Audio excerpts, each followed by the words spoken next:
All right, there we go.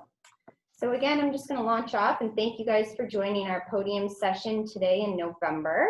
I'm going to start off by introducing Chris. So Chris Klender, I've been lucky to know for pretty much my whole life. So Chris has combined his passion for technology, motorsport, and auto engineering. And his belief is that each can learn from each other and push the limits of each other. And that's where my interest came in having Chris come speak to our group, is just that the intersection of his different backgrounds. And Chris's background, like he said, his love is cycling. So he does a lot of cycling and has a vast background in that from both competitive and just does it a lot in general. So also understands the traditional sport world that we're all in. So Chris lives in Charlotte, North Carolina, and he's spent over 10 years with McLaren Technologies and had roles such as the head of motorsport business and systems engineering, and has done work as a data engineer. So has lots of background in a lot of the things we're trying to figure out in sport now, data, technology, and what we're going to do with it. And has kind of bounced around the United States a little bit and has ties to Canada. So welcome, Chris. Thanks for joining us this morning. Did I miss anything Thank you, Natasha. you want to add? No, you did a really good job. I would say the only thing to add is to give you an idea of how long Natasha's known me. She's one of the few people in the world that still calls me Chris, so it's very interesting to hear. True, right, Christian. No, I love it. It's my brother. It's you. Yeah. No, I think you covered it. I think we can get into things in the discussion, but I think you did a good job. So thank you. All right. Well, welcome.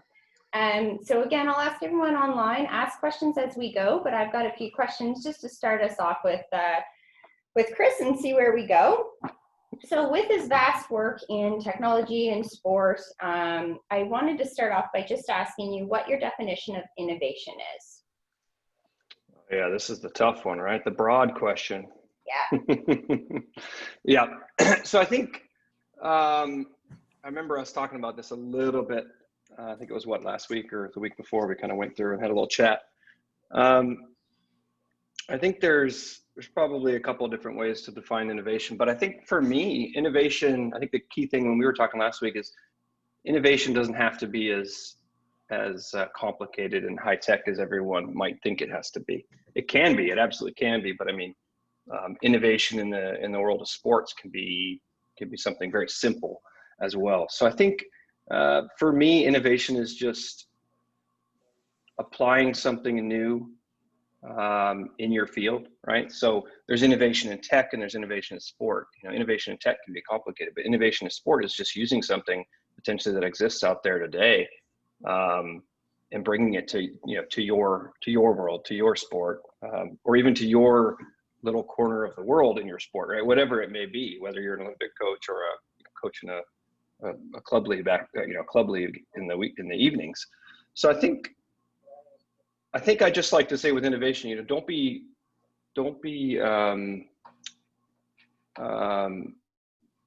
intimidated when you think of intimidation, right? Or when you think of innovation. I think it's more around just looking at what's out there and finding creative ways, whether they're simple or complex, to bring them to your world and take advantage of them, right? So finding something that someone hasn't done in your field, I mean, that's innovative, right? It doesn't matter if it's something extremely simple or something very, very complex.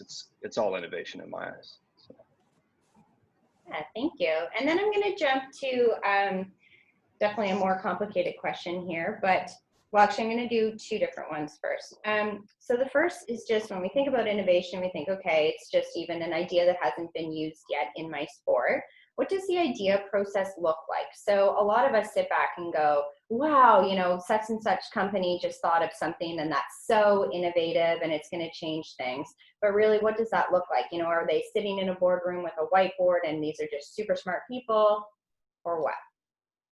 Yep. So again, I think there's a misconception typically. I think there's this idea with innovation that it happens, in a silo, and that it's some, Albert Einstein, 5 PhDs that comes up with something really innovative. But in reality, that's not the case. I think it's more of an iterative approach. So I think innovation typically looks from the outside like it just happened, and it was this just amazing step change in the industry, right? Whatever industry you're talking about. When in reality, it typically starts with something small. Maybe that's a great small idea, but then someone iterates on that and refines it and builds upon it, and maybe collaborates with others, and they grow and build that idea. And over time, they get to a point, whereas if you see the result and you see where they started, or you just see what the industry norm is, you say, oh my gosh, that's incredible. You know, that's so innovative. When really, if you talk to them, they'd say, well, actually, we just started, you know, in a room talking about it, and it just grew over, you know, could be the kind of thing that grew over 6 months or 10 years. You don't know, right? So sometimes these things take a long time. Now, that being said, like we talked about earlier, I think there are some extremely simple things. You know, it doesn't mean it has to take 5 years, right? It could be the kind of thing where someone does come up with something extremely simple. I think especially in the world of sports, right?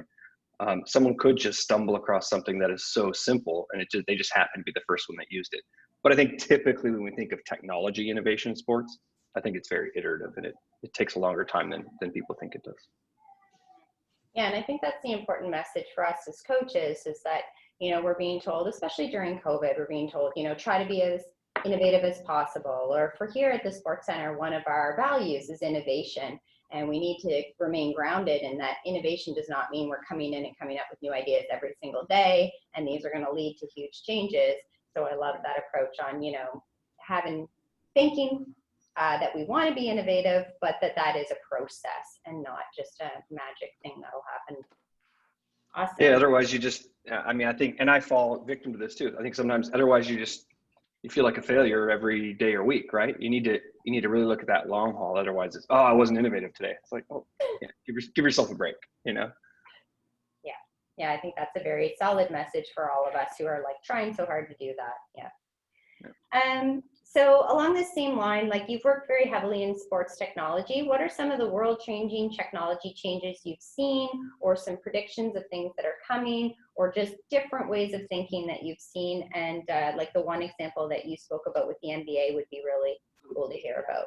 Oh, yes. Yeah, no, I love that one.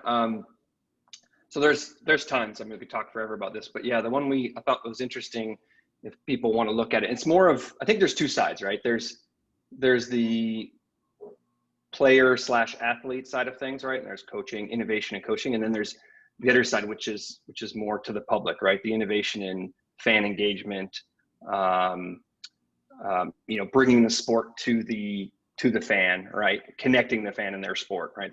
To me, those are kind of two sides of innovation in sports. There may be others, but those are the two main ones. So I think the most interesting one going on in the last few years for me, and it falls into the second category, fan engagement, is what a company called Second Spectrum is doing. So if you want to Google it while we're looking, it's Second Spectrum. They do NBA. Well, they do a lot of things, but they actually did, and we'll talk about this in a second. They did start with coaching, which is the interesting part for this group. But ultimately, what they're famous for now is, if you watch ESPN or whatever, they'll show highlights in an augmented visual fashion. But the cool part is they can also do this in real time. So what they're doing is the foundation of it is they're tracking all the athletes on the court, right? They're tracking all the basketball players, so they know where everyone's moving, and it's basically, you know, points on the court moving around. But the cool part is they take that, and over time, again, they've learned what different plays are in basketball, and they have ways to identify those in real time. So not just post process, but in real time, to convey to you what's going on, you know, to the point where they can say, you know, right now they're executing, you know, play A, and they can pause it midway, and you can see a guy going for a 3-pointer, and you can see his shot stats right there, you know, from, you know, 20 feet out, he normally hits it, you know, 38% of the time. And then they start wrapping around that an interesting narrative, right? You can start building a story around that, which says, oh, well, this guy got injured, or this guy's actually been playing better lately, so we think he can beat that. And then they start adding these really, really cool visuals that just are pleasing to the eye, right? So you've got all these different layers that are interesting and bring the fan in. You can be a super geek on the data and get engaged. You can be just, you know, my mom jumps in and watches this and said, oh, that was a really cool way to watch a 3-pointer. I've never seen that. Or not even knowing it's a 3-pointer, just say, oh, that looked cool. But what's really cool for this group about that is that all started on the coaching side. So it all started kind of like a lot of these player tracking, wearable companies where they would track the players, see how they're doing, and then give a tool to the coaches that says, okay, here's a way for me to identify plays for you. So you could be playing a practice game and I can identify the plays that are happening and then feed that to you as a coach, start giving you data to work with.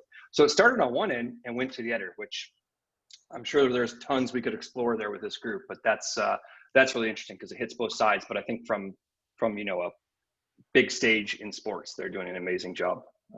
Really, really good company. Yeah, I think that's a super cool example. And I love the story that, that did start with the coaches looking at some things happening and then the company doing something with it. Are there any others in your mind that are kind of neat things happening in sport or a direction that you see it moving with the technology advances that have happened? I think things, I'm just thinking off the top of my head. One of the ones I like is the volumetric video capture that they've used for replays in the NFL.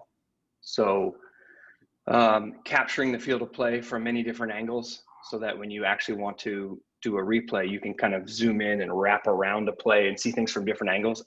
There's probably things like that in some of the sports that you guys work in. I think, if I'm not mistaken, I've probably seen something like that in maybe snowboarding where someone goes up and does a trick and I don't know if they've got one section where they wrap around and let you see that trick from different angles. I feel like I've seen that. So those types of things that bring you into it and help you kind of look at an event, whatever it may be, or a play or a trick or whatever it is, a shot, and say, oh, I just get to wrap around that from different angles and really analyze it. Because it can be produced and just be fun to watch, or it can actually be really analytical, right? Where you can jump in and say, oh, let's actually dive in and look at some of the data, whether that be, the arc of a shot or the rotation of somebody, that gets interesting from, I think, both the fan and the coaches, depending on the fidelity of the data, right?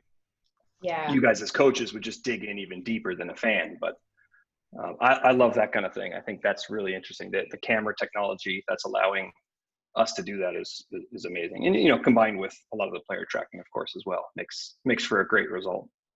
Yeah, and I think for me, like that would have been so useful and still could be setting up something like that. For example, like you said, with the snowboarding is as a coach, you only ever get the one angle. And in the past, we've had to set up, single cameras to get any of the angles that we're missing. So technology changing and giving us more of that 360. The more that becomes accessible down at, more of a community coach level, it will change how coaches. Oh yeah, it'll get to the point where you can, to be honest, maybe it's already there in some ways, but where you can hold the phone up, and if the player, or the athlete's wearing something, and connect it to, and you can get like rotation, velocity, and maybe it's just their phone in their pocket, right? And all of a sudden you have some metrics to read that. So I'm sure it'll get to that level if it hasn't already, to be honest with you. Yeah. So yeah, it's great on both sides. Definitely. So I wanted to ask you a little bit about data, because a lot of the coaches on the line, so a lot of this comes from having data and having data available to create these technologies or create these changes, because you need something to track. So can you talk to us a little bit about, even what is good data, what to keep, what not to keep, and then we'll dive into afterwards what to do with it. Right. I think this would apply. So I'm thinking about you guys, your group, but also I think just in general. And probably the same answer applies to both, but I'll think that through as I'm talking. I think in general, as far as what data you want to capture, without getting crazy and stressing yourself out and driving yourself nuts, I would say capture as much data as you can, and different types of data, regardless of if you're using that data at this point in time or not. So the important thing, I think, is even if you're sitting here saying, I don't know what I would use, X for, whatever that piece of data is. Sometimes I think the mentality might be, well, I don't know what to do with that, so I'm not going to deal with that yet. I'm not even going to record it. I'm just going to deal with these things that I do know. I would say in general, record everything you can, gather that data, just save it, especially in the world that you guys are in. If 3 years from now, or 3 seasons from now, or 3 Olympics, whatever it is, you all of a sudden obtain a new tool that can do more with data than you've done in the past. If you haven't gathered that data over time, specifically as much as you were ever able to measure on that athlete, you're going to be starting from scratch again. You're not going to be able to utilize that tool to its fullest. So I think having that arsenal of data saved, and I think most importantly over time, not just one game, one event, it's having it over time such that you get to a point in the future where someone says, oh, here's a new tool we're playing with. It's free. You can jump into it and play with it. And all of a sudden, one of you, let's say, who has saved all the data goes, oh, great, I can tap into all this data. I never thought I could, I didn't even know what to do with it. And then maybe one of your counterparts says, I haven't really been collecting anything else other than the speed or the angle of something. You're going to be at a huge deficit if you haven't gathered that data, because it gives you that history to kind of mull through and feed into the tool. And to be honest with you, there's probably things in the future coming we don't know. So gather as much data as you can. That's first and foremost. I think storage is so cheap now, there's no reason not to. So even if you think I will never use this, gather it for now. You may need it in the future. And I think that goes for the very, very highest sports all the way through to, little league, anything, right? Yeah, for sure. And can you talk a little bit about, like you and I had a quick conversation around, once all this data is there, the connection with maybe people who do this as a living, or like a data analyst, and how maybe a coach can connect with someone like that and use the data? Yes. And that's interesting. That kind of goes back to the second spectrum conversation a little bit. But so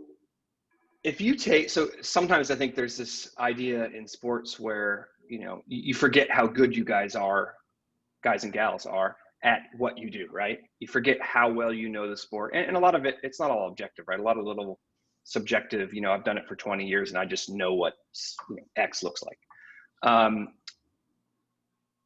That's incredibly important in the process of data analysis, especially in sport, right? We can crunch numbers on a computer about some website or whatever it may be, and that's easy. That's extremely objective. That's no problem. But with sports, there's always this subjective, and in some cases, like what you used to do, Natasha, right? This, snowboarding, right?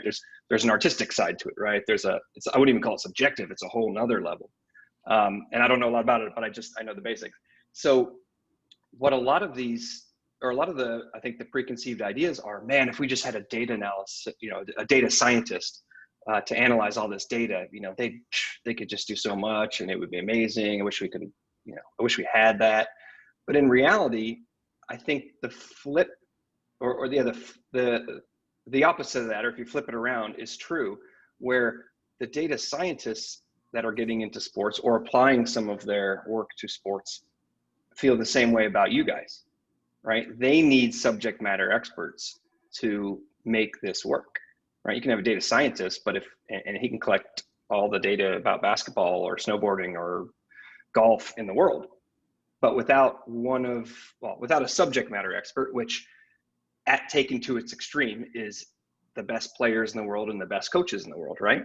Those are the people, and to be honest with you, it's usually the coaches, because they know the sport and better than the players, and they definitely can articulate it better than the players. So when you pair the subject matter expert in that sport with the data scientist, and of course what we talked about earlier, extremely important, a lot of historical data, right? I think that's something we probably didn't talk about last week. It's actually that third piece. Without that history for the two of them to kind of ultimately connect well together, I don't think it's as powerful. But that relationship is huge, and I think it goes both ways, right? Neither one can get as much on their own without the other. So, and that's, like I said, second spectrum. That's where they actually started. So they had all these incredibly smart people out of, I think it was UCLA and USC. It was Southern California. Those people knew basketball, but it didn't matter. They weren't coaches, right? So they paired with the coaches of the Clippers and some college teams, university teams. And they sat there and said, okay, here's a bunch of data, stuff it down their throat. They say, but this is what it means. Let me show you something here. This is a, play X. This is a play Y. And enough of that over time allows the data scientists to identify, a base template for a trend, that they'll use for a trend in the data, but it's coming from the subject matter expert. So if that subject matter expert, that coach, isn't very good, you're going to get a pretty poor output, I think, from the algorithms. It's only as good as that subject matter expert input.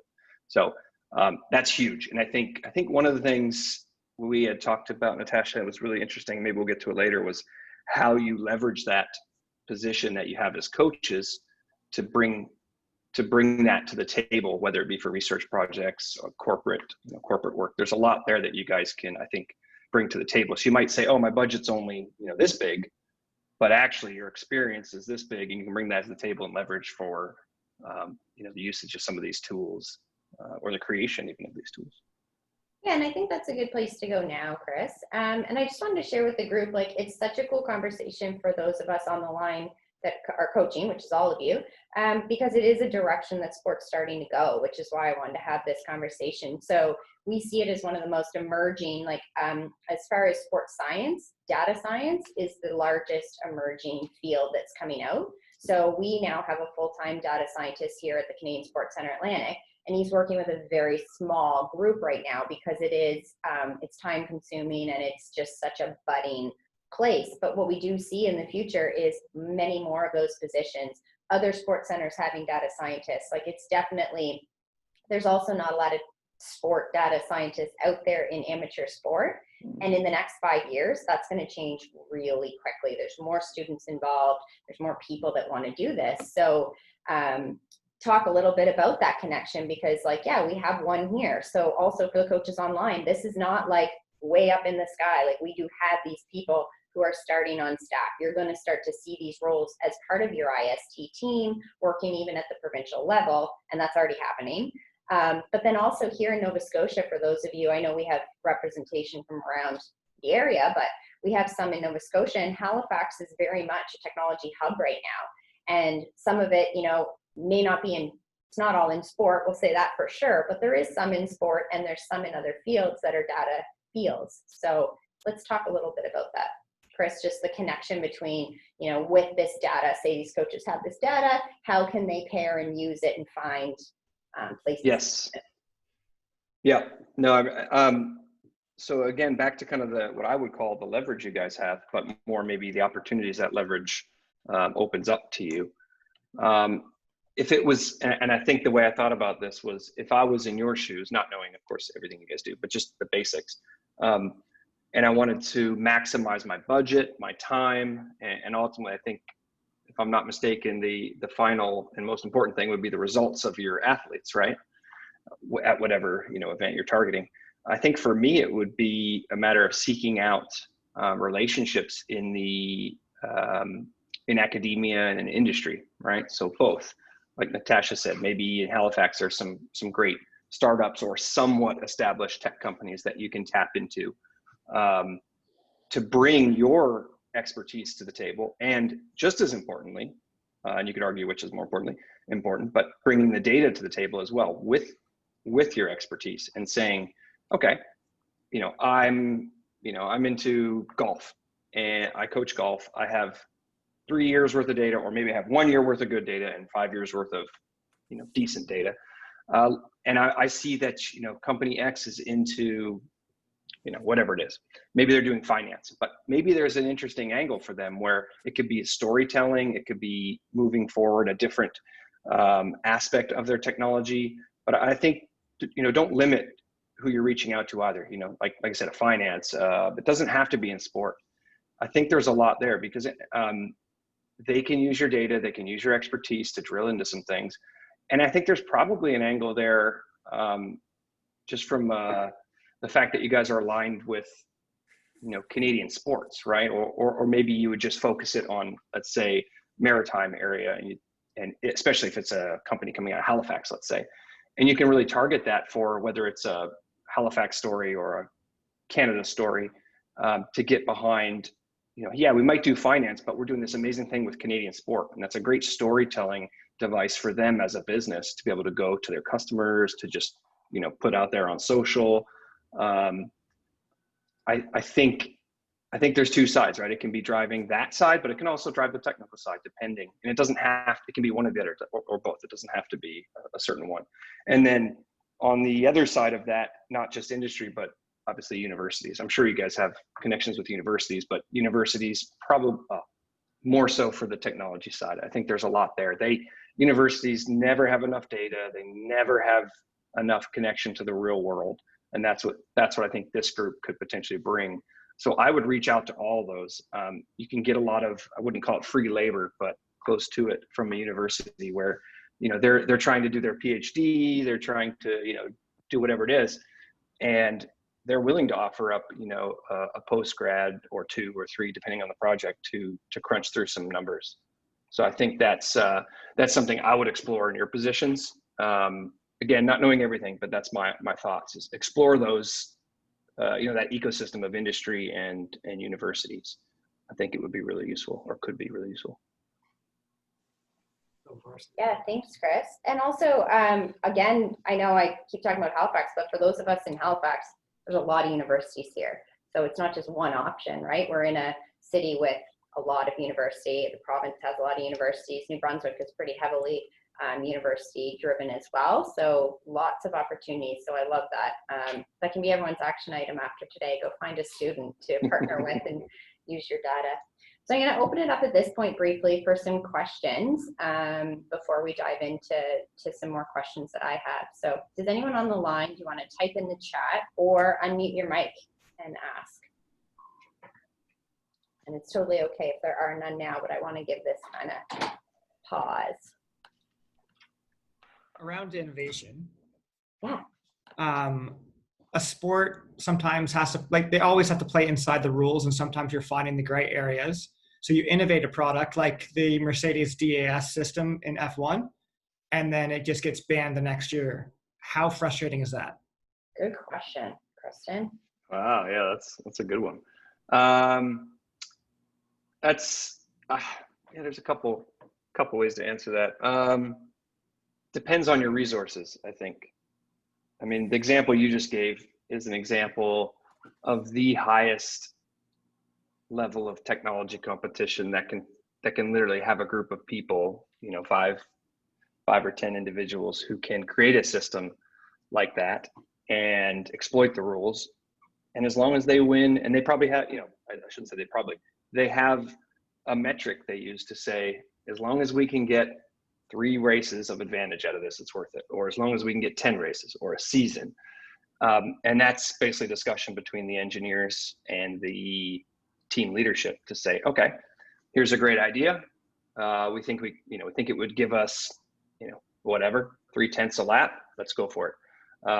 Then it's up to leadership to say, okay, well, we know the rules. This is a gray area, but we know how the politics at the highest level work. So we believe if we talk to, the powers that be, we can get 5 races out of it. Is that worth it? And then, okay, the next question is how much does it cost, right? Okay, well, it costs 20 grand. All right, let's do it. Well, it costs $2 million. Okay, well, maybe we need a whole season out of it, right? So those are the variables that get discussed in those situations. I think at the highest level, you have a portion of your budget that is for pushing the boundaries like that. And there's probably some risk in those as well. There are some where you may bring it out in 1 race and it gets killed. But I think the politics are known well enough. And just like you guys, right, in your sports, I'm sure most of you know the, whatever they would be in your sport, the judges, the Olympic committee members, the whoever, right, for your sport and in general, so how they're going to behave to these things. So if someone brings, let's say, I think we were talking about like bobsleds or something the other day, Natasha, right? If someone brings a bobsled and I know nothing about bobsleds, with this, technical innovation around it, well, you probably know the judges and the evolution in the sport and how they're going to approach that. So, at least you can, enough to evaluate the risk. I think that's the important part. So it's a very calculated innovation risk when you bring it to the table. I don't think you ever just try something, bring it and say, well, hope this works. I spent all year on it, right? Does that answer your question? Sure does. It's great. Thanks. Yeah. And I love what they did, by the way. That was a really cool system. So great example. That was a really good one. Does anyone else have any questions? Hi, Ryan Baker. Can you hear me? We sure Yes. can. Go ahead, Ryan. Yeah, okay. I just comment on that question. I'm a judo coach. So in judo at the international level, they changed the rules. There were some throws in there that were, I guess, a lot like wrestling. So they took away certain types of techniques over the last, say 5 years, which was a big change for especially international play. People have a very small number of high-level throws, and all of a sudden you've thrown this in.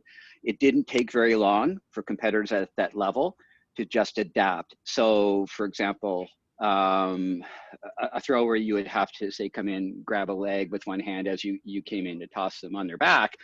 They just kept the sleeve, came in under the same way. And I was watching an international tournament in Paris.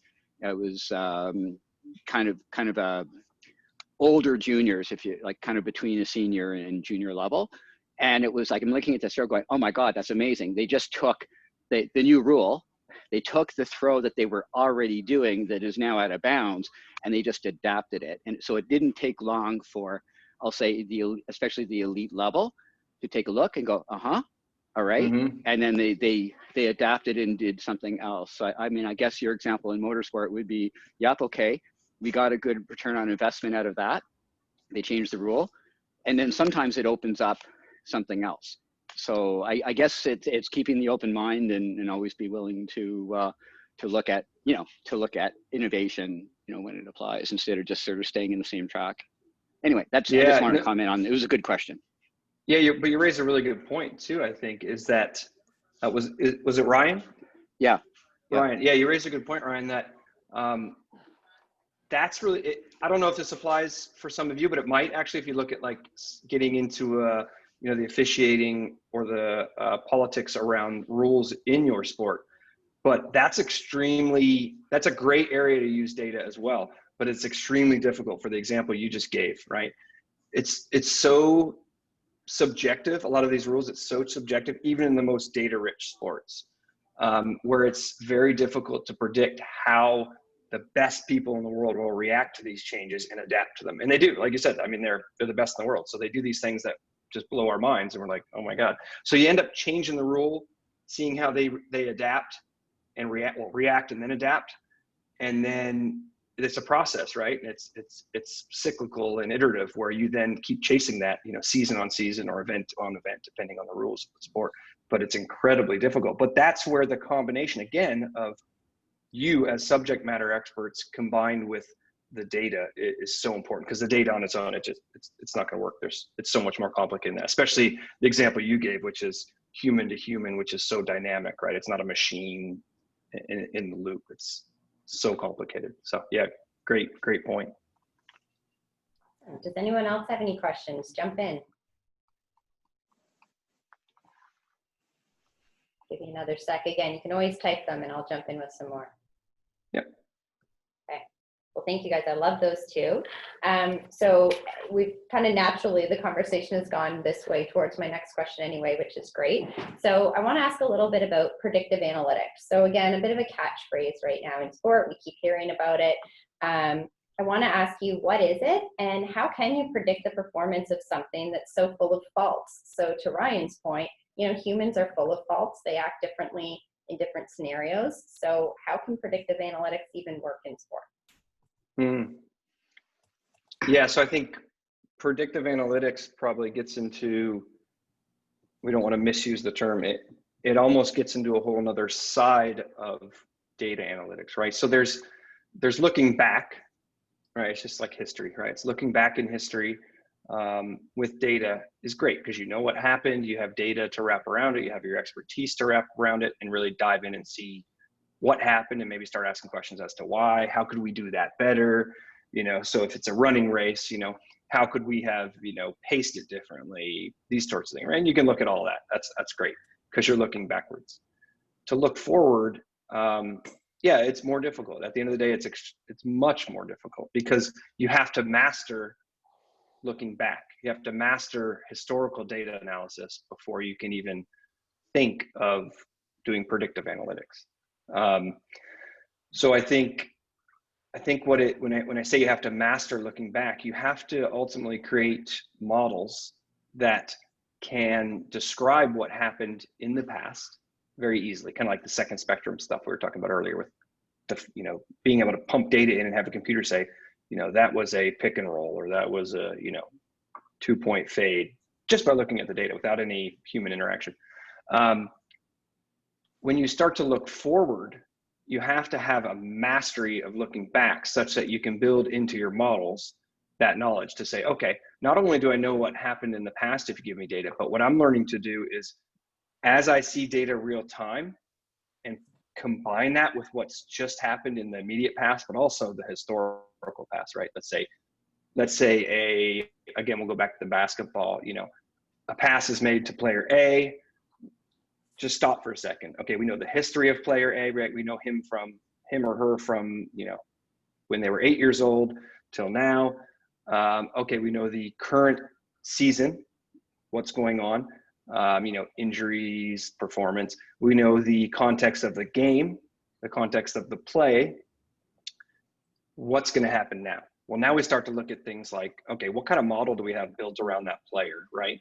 Do we truly have, a digital twin built of that player, that athlete, such that we can feed inputs into it that are kind of what if scenarios, like, well, what if he gets this, or what if she gets this, or what if they get this?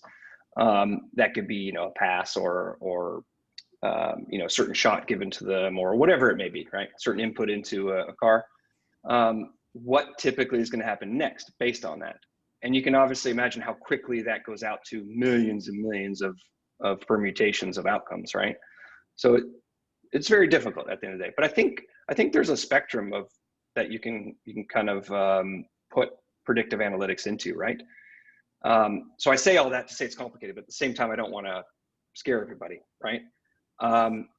You can go to that level of complexity if you're launching a satellite into space, right? You want to know everything. You're going to spend hundreds of millions, billions of dollars trying to figure it out. But let's take something much more simple. Let's say you're looking at, I'll try to take something like the game of golf, right? Looking at something a little bit more defined, and I don't want to take anything away from golf, but let's say, on this hole, I can get to the green in, typically in 3 shots. I'm 1 shot in. You start to reduce the number of uncertainties as you go, right? Okay, I'm 100 yards out. I know these are now the things that could happen. You can start to ask just a few questions, and you can make your set of outcomes much more defined, a much smaller set. And that allows you to do the predictive analytics around a much smaller subset of the outcomes, because you know kind of where it's going to be, especially with athletes that you guys are dealing with. You're not dealing with, me playing golf. I've got, 95% chance of hitting that tree over there. You guys, who you're dealing with, they're good. They're going to get within, X feet of the pin, for instance. So I think you can really, in your world, narrow down the scope of predictive analytics into just trying to answer a few pertinent questions, right? So decision points, right? So I don't know, what's an example of someone on the line right now that would have, and I'm trying to equate this to motorsports because I can draw parallels from that. But if you look at like the strategy of an event, and by that, I don't mean, right, we can all sit back in our armchairs and watch a running race, but you as a coach, there's no strategy that you're inputting, right? But in some of these sports, there is strategy, right? If you look at, like, I'm looking at the list right now, right? Lacrosse, ringette, volleyball, right? These all have a coach that's going to be sitting there inputting and driving or influencing the plays that may be next, right? So, and we could talk about that as a whole. Probably sports in general have different ones, or probably more interested in predictive analytics. But if you look at, maybe I'll just pick one here, volleyball, right? Again, I don't know anything about volleyball other than my daughter plays it. So if you're looking at volleyball, you have a chance, let's say after a play, to say, okay, where are we at in the game? I want to make a decision between, simplify it, 3 plays, right? Based on where we've been at. When you're doing that, you're really reducing the scope of outcomes, right? You're trying to say, yeah, I don't have a, multi-million-dollar, digital twin of my volleyball team, right? Who does? But I do know in these, historically, in a situation where maybe let's say you're down 11-7 and there's, I don't know, X amount of time on the clock. It may be extremely obvious to a very simple model that out of the, tens and tens of plays at your disposal, that it makes the most sense to go with, this one. Just simple decisions like that to help you lean. You might say it's 70% leaning towards a certain play. 30% towards something else. Even those I think are really huge, right? It gives you as a coach either reinforcement around your decision, because you might already know. I mean, let's be honest, right? You guys probably already know that a lot of the time from your experience. But I think a lot of the time what it is it's reinforcing that decision, and also giving you other ideas. I've seen this play out in different sports, but especially in motorsport. The idea of the machine and the coach kind of butting heads about what's the right decision to make. You as coaches have seen something for 20 years and you go, okay, I know 90% of the time this play is going to work. Let's do that. And that's pretty simple. But there are these times I think where machines can raise their hand and say, well, actually, I don't think that's the best play. It may sound like it, and you're going to question, the algorithm, the machine, and say, I don't think that makes sense. I've been doing this for 20 years. And there are times where it's right. And I think that's a learning process between the coach and the machine or the algorithms. And that's great, right? Because then you can grow as a coach and you start to learn something interesting that you've never seen before. And it's not going to be all the time, right? Maybe it's only 5% of the time. But you guys are dealing, the level you guys are all at, you're dealing with such small margins that could make the difference between, one of the games that year you might win or lose because of it. So I've rambled a bit, but those are some of my thoughts on predictive analytics. Any questions on? I think I touched on a bunch of different things, and maybe someone has an idea about their sport where we were talking about strategy, where your sport, maybe it doesn't have that real-time strategy element, but maybe there's another way you use predictive analytics. Maybe it's predictive analytics right before you start the race, based on how the events went that day. The point is you need a point where you can evaluate the predictions, right? Is that before your event? Is that during? And that depends on your sport, I think. So probably all kinds of different applications given all the sports in this list. It's true, yeah. And I can give a little example. Maybe like I know Mo, we have cheerleading on the line and another snowboard coach. So for any of the sports that are either like risk-based sports or skill-based sports, we used to use it, for example, to track the percent completion rate. So what is the prediction out of 10 tries that an athlete will actually land a trick? And there are coaches out there who don't collect that data. And they say, well, I'm feeling pretty comfortable today that my athlete could land that off a 60-foot jump. Well, the risk involved in that is horrendous, right? There's the injury risk is far too high for someone like myself. So what we used to do, there was a group of us coaches who did collect the data and did try to predict these things, is we would collect the information out of 10 tries on a trampoline. What is the completion rate of that athlete on that skill? So I wouldn't get them to transfer that into another environment until I knew that hopefully they were going to land it. And that would be, for us, that was about 80%. So 80% of the time they can land it on a trampoline. We're going to try and transition it onto snow. But that took a lot of tracking. And this is to your point on, this was years of watching athletes do different skills on the trampoline, tracking it, having no use for the data because I didn't know what numbers I needed. And then over years, getting them to transfer onto snow, then tracking that completion rate and going back to the data and looking at it, without an expert and just ourselves looking at it and going, okay, no, I'm starting to feel pretty comfortable because I'm starting to see trends. And so that's a use that, we were able to use this to apply and ensure that athletes were kept safe, for example. So yes, it's important towards performance for sure, because you could push the boundaries, but secondary too, keeping the athletes safe because we knew, or we were able to more accurately predict that the athlete would land whatever they were trying. So I think that's a great example. That's, that's something everyone can understand, right? There's no high tech there, but it's a base form of predictive analytics, isn't it? I mean, it really, you mastered, or at least in your mind, you knew based on your experience, if they get to this point, I feel comfortable. That's your version of mastering the past to feel confident about the future, right? Exactly. Yeah. So does anyone have any questions on the line along in this area? Yeah, Lynn here. I find a lot of coaches will track and pick up data, in team sport in particular, will track the other team, and they track some of the things of their own team, but they really need to look at the predictability of their own players besides the predictability of their opponents. So for example, a big one is, and John Elliott's on, like, lots of athletes can hit a line shot off of serve receive, but are not good at hitting that line shot during the middle of a play. So it's teaching your athletes, one, to be able to do that, and defensively, you may set up different just for that. Yeah, that's a great example. Yeah. Yeah. And your example or your use of that experience in predictive analytics is telling them in those situations to do X versus Y, right? Yep. And drilling that into their heads. So that's pre-game, but it's still really obvious. It's I know how that's going to play out based on the statistics. Here you go.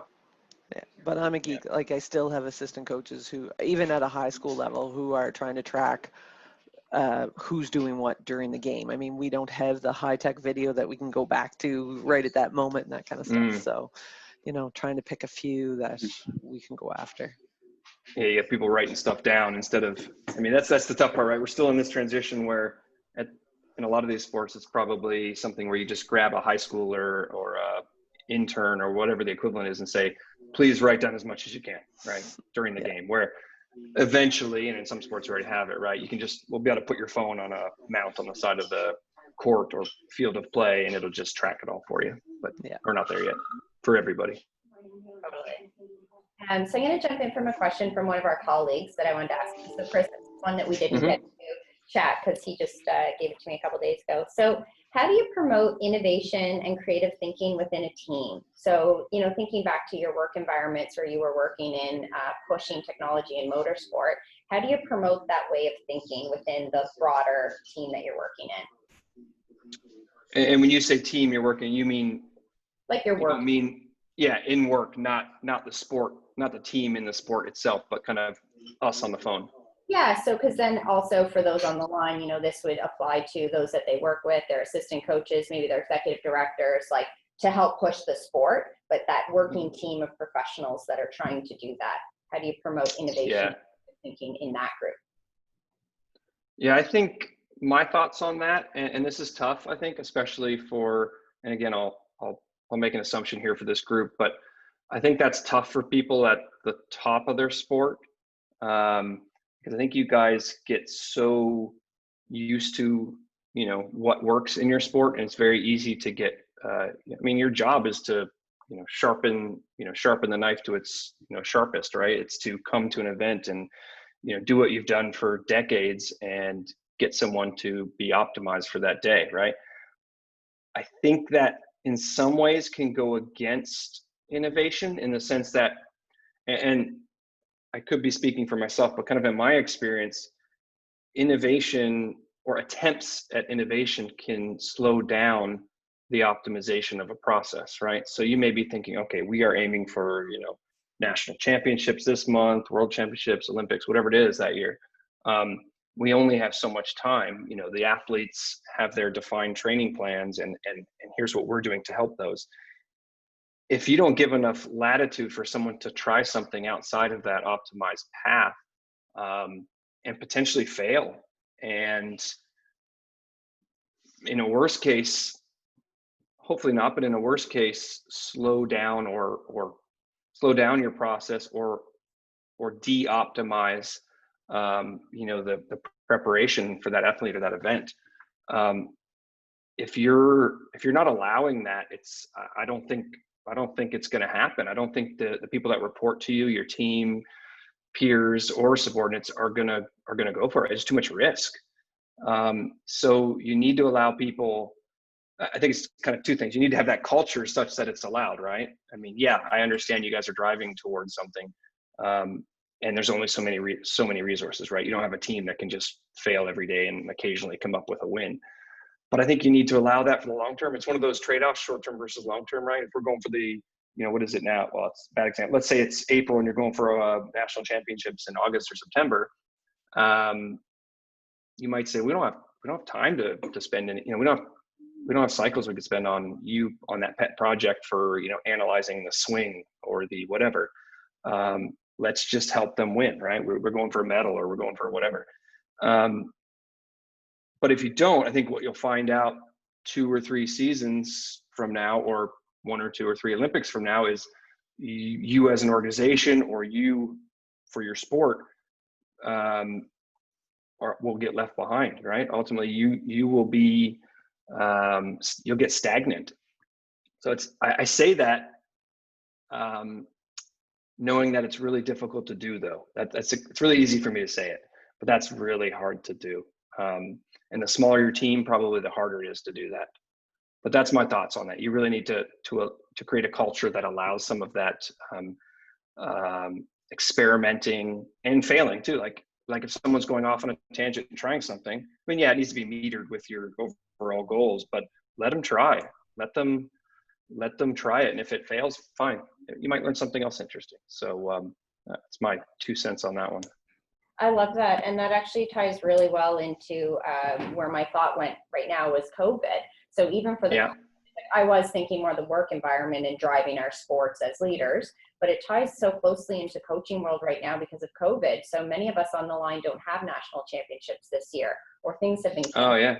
Right. So what better time to take those risks? So this is kind of a very unique opportunity for some of the coaches on this line to give themselves that space to allow for that flexibility, to not be driving performance because there is no major competition. So this is the year to try things differently, to push the boundaries and do things. Because you're That's right. a great point. Yeah. Generally, you're always striving for that next thing. So. Yeah, you're on the treadmill, right? You're on the, the hamster wheel. You have no time.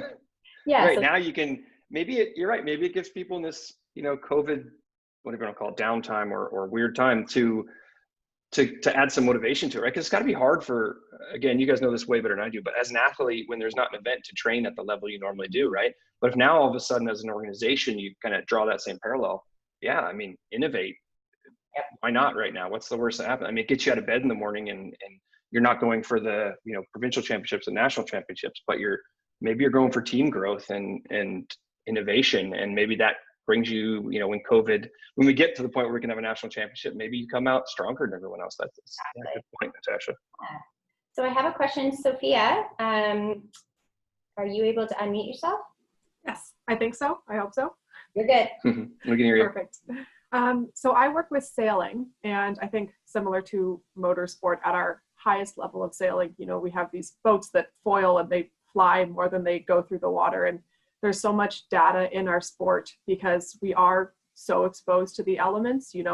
Every 10 minutes, the conditions are different, and that has such an impact on, the speed and the strategy of our sailors, let alone being able to assess the quality of their equipment and the state that that's in, let alone to assess the way that our sailors are actually behaving on the race course. So as a sport that has almost an overwhelming amount of things to consider, I was wondering if you had any advice about where the right place to start is, to what sort of data you think is worth collecting to try and motivate, your athletes and even create more opportunities for people to view the sport. It's really hard to watch a sailing race, Mm-hmm. So anything specifically that you think are good starting points to build traction in terms of data analytics? Because right now I'm just feeling like there's almost too much to focus on. So anything from your experience that you find is a good starting point, I'd love to hear. Yeah, no, I think it's funny. I think you dropped a pun in there and didn't even intend. So you said to get traction. So I'll use a great example in motorsport. I'll draw a parallel because yes, arguably sailing at its highest level, right, America's Cup type level is actually more money and more technology than motorsport in some ways. So it's a great example, and there's a lot of parallels between what I've done in the past and sailing, even though I don't know anything about sailing. We have done some stuff for some America's Cup in the past, but so not looking at the actual what you measure. I think it's more of and I think this is what you're asking, more the mentality of you hit the nail on the head. You have too much potential data and desire to measure everything. Given an unlimited budget, you could just drown yourself in all these measurements, right, and get nowhere. So I think the critical part, you're very unique in this situation, right? If you look at some of the other sports that are on here, right, that don't have the ability to measure all of these, if you just look at running, for instance, right, it's so different than what you have on a sailboat. And it's, in some ways it's harder, in some ways it's easier. But the nice part about sailing is you have the ability, depending on the rules, to measure all of this amazing information. The downside is you can drown in that and just get lost. You can waste money, time, and get nowhere, right? So And the reason I said drawing the parallel with motorsport and specifically getting traction is it all comes down to what's most important for your sport. So for example, in motorsport, the most important thing is how the car behaves with the tires and the track, right? So getting traction on the track is literally what it comes down to. So you're spending all this money, but all you really care about is optimizing and maximizing the performance of a patch of the tire about this big, maybe, you know, depending on the car, and on all four wheels. That's it, right? Everything, all the crazy aerodynamics, all the engine, everything. All that matters is how do I maximize the dynamics on that tire where it touches the road.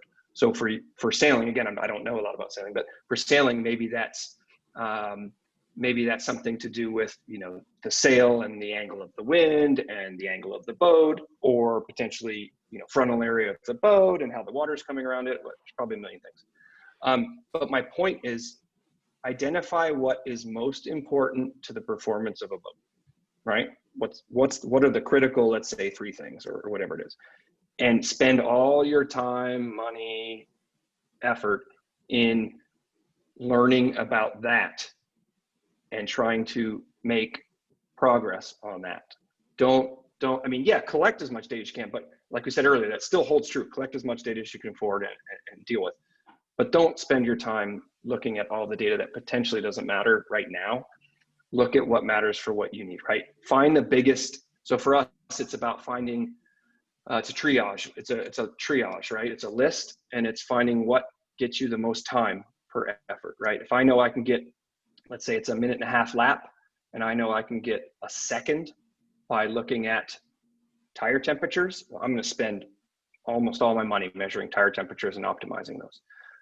Once I solve that, maybe the next thing is worth 1/2 second or 3/10. And maybe that's something to do with aerodynamics. Okay, now we're going to start chasing that, and that typically costs more money. And I think the same thing would apply in sailing. Again, don't mean to speak to your sport like I know about it, but I think you're looking at what are the foundational, most important things, and where you get the most improvement for the amount of effort, right? That's what you want at the end of the day. We're human. We have a team of, let's say, 1, 2, 3, 5 people. You can only spend, let's say, 40, 50, 60 hours a week on this. How do I get the most time benefit, or how do I make my boat faster in that amount of time, right? At the end of the day, and I think it's very similar to motorsport in that respect. Does that help answer your question a little bit? It definitely does. Thank you. Okay, great. Lynn, do you have a question as well? No, I asked mine before. That's what I was wondering, if I accidentally left the thing up. Okay. It's okay. Awesome. So we'll park here for a second and just ask before we let Chris get back to his day. Does anyone have any other questions for him? I have a neat comment about cycling that just sort of tied this all together now as we speak and listen to this. But for cyclocross racing, there's a website called Cross Results, and basically you upload all your cross results across the nation, and somehow it ranks how hard the race was and the competitors, and then it'll give you a readout of how likely you are to beat an athlete is to beat the other athletes based on how you've beaten the other people and how hard the race is that they've competed in, which is kind of neat. But like you said, data driven, where you've just had years of data uploaded into a database every season, that somehow someone's been able to crunch those numbers. I know it very well, John. I've used it many times in cyclocross racing, so I think it's a great example and I think you could take it, you know, they could obviously get even, they could geek out a bit more and take it another level. It seems like they're using results, but yeah, you could really start taking like the course profiles and a lot of, you know, weather and really step it up, couldn't you? Because I think they're off to a great start just on simple you know, race results with respect to each other and other races that people have done. That's really cool. Thanks. Yeah, I love it. Nino's going to jump in with a question. Thanks. Can you hear me? Yeah, we sure Yes. Awesome. So just curious from within the context of an open skill sport, do you have any practical examples of organizations that evaluate the effectiveness of their principles of play versus if you will, individual sort of outcomes. So within the context of soccer, it's like the individual metric you could evaluate would be number of successful dribbles when in possession of the ball, right? But collectively, the principles of play put the player in that situation to be able to execute that skill. So just leveling up a little bit, do you have any practical sort of examples of organizations that are really keen to evaluate their principles of play before they go to the athletes and establish whether or not, if it's the athlete that's unsuccessful based on their performance, or if it's the concepts that put them in certain positions to make decisions that are actually not appropriate? Yep, I think that's well said. Because you're right, you can look at an individual athlete, in your case soccer, but if you're not looking at that wider context, you may be losing some of the context, right? Yeah, he or she got the ball, but I don't know what happened before that. So it's really just kind of putting the blinders on and looking at it in isolation. Yeah, I think you wanna zoom out of it, and it goes back to what we're talking about with the second spectrum example, but there's plenty of other ones of these in all sports.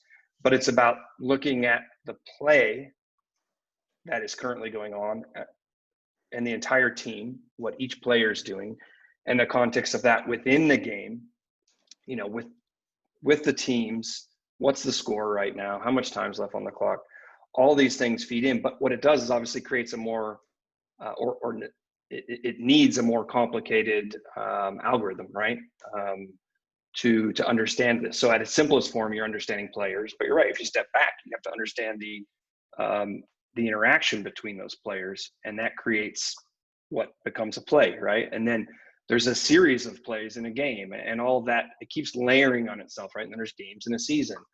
And of course, the more powerful the tool, the more time you have to spend on it, the more you can create those and find out what works. But you're right, in a perfect world, you understand that context and you want to create situations that can make it easiest for a player. So in basketball, it's creating a certain play that you get the ball to a player who's 98% from 7 feet away from the net, right? He's almost always, and I think a great example there that, and again, I hate to keep going back to second spectrum, but it was perfect, is it's what led the NBA shift in the last, and I don't know the number of years, five plus years, maybe even 10, to go from all the 3-pointer attempts that used to be shot to actually coming in and hitting higher probability or higher percentage 2-pointers.